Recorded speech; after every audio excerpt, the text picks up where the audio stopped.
Good day everyone, my name is Alex and welcome to another action camera review. Today I have the Campark 4K action camera. Inside this camera we have an all-winner V3 image processor and a Sony IMX179 sensor. This camera here is basically a rebrand of the Q3H Plus. Let's start up by checking out the carrying case and what comes with it. For starters, we do get a very cool carrying case, and this is gonna be very useful mostly if you're traveling or if you wanna keep all the accessories in the same spot.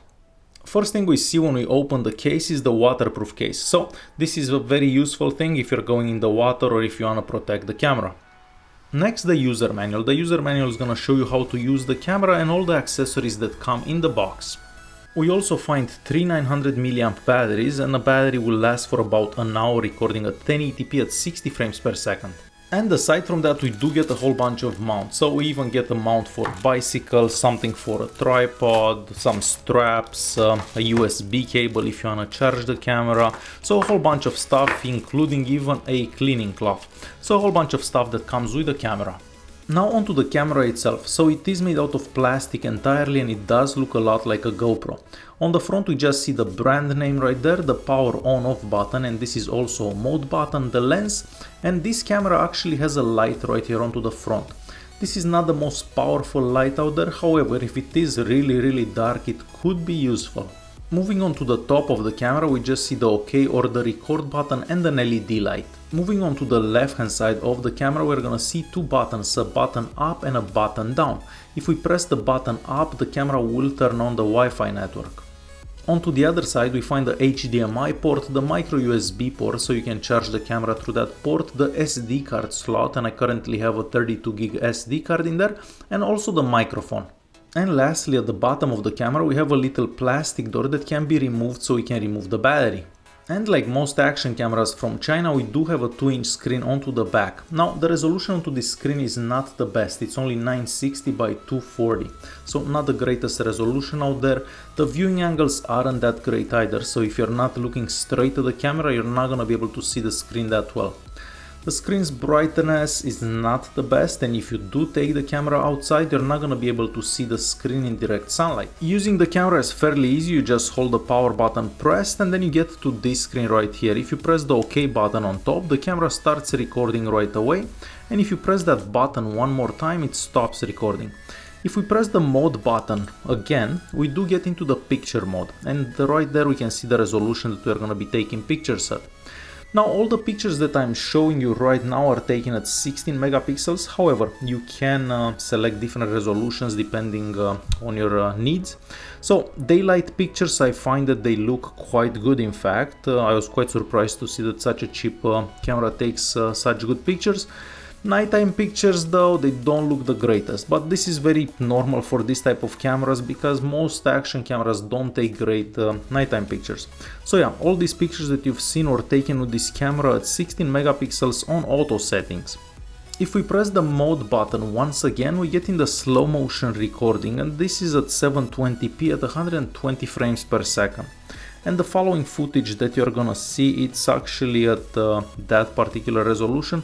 It doesn't look that amazingly good, however, it's a good thing that we actually have the option to record in slow motion.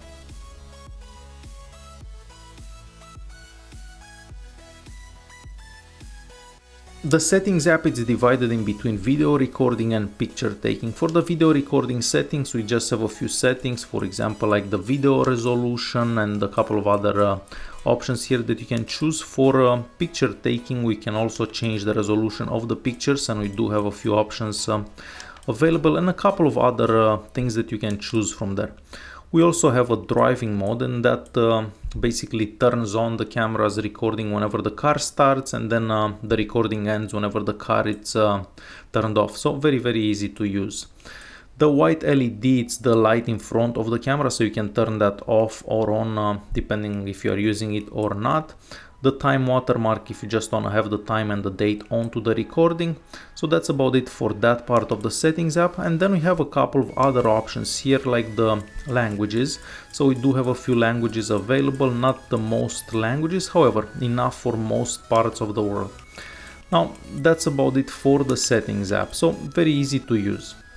Since the camera has Wi-Fi, it can connect to your smartphone. So you're gonna have to download this app right here. You can download it either on Android or iOS.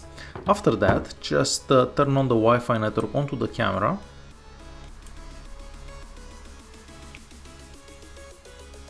Open the Wi-Fi settings onto your phone and search for the camera.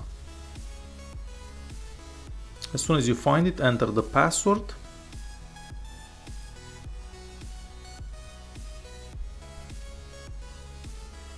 And it is already connected, and then open the app that comes with the camera. So very easy to do. And next, everything that the camera sees, you will be able to see onto your phone. And now it's already connected. So everything that the camera sees, you will be able to see onto your phone. You do have a couple of options here. You can start taking pictures if you want. You can start recording video. You can choose options for the video recording as well. You can choose the slow motion. If you click on settings here, depending what mode you are on. So let's stop that recording. So if you click on settings here, you can change some settings as well. And at media gallery here, you can see everything that is available onto the camera. So you can download all this stuff onto your phone. Next, I want to show you some recordings that I did with the camera in different conditions like walking, nighttime, driving, and so on. So you can make up your own mind if this camera is worth it or not. You can also hear the recordings from the microphone. What I've noticed, the sound is a bit out of sync. So the first recording that you're gonna be seeing, it's me talking to the camera. So the sound seems to be a bit behind of the image, which is unfortunate, but I've seen that happening at another camera before. Other than that, daytime footage does seem quite decent, in fact, for this type of a camera. And nighttime, it's not the best, but it is to be expected for such a cheap camera. Alright guys, if you do have any questions, please leave a comment down below. If you did enjoy this video, please press the like button, don't forget to subscribe, and I'll see you in the next one. Enjoy the following footage. Good day everyone, this is a very quick microphone test to this new camera that I'm testing. So I'm holding the camera in my hand, so half a meter away from me. The microphone is sitting on the right hand side of the camera, and there is no other noise except for my voice. So this is how this camera will sound in this type of conditions.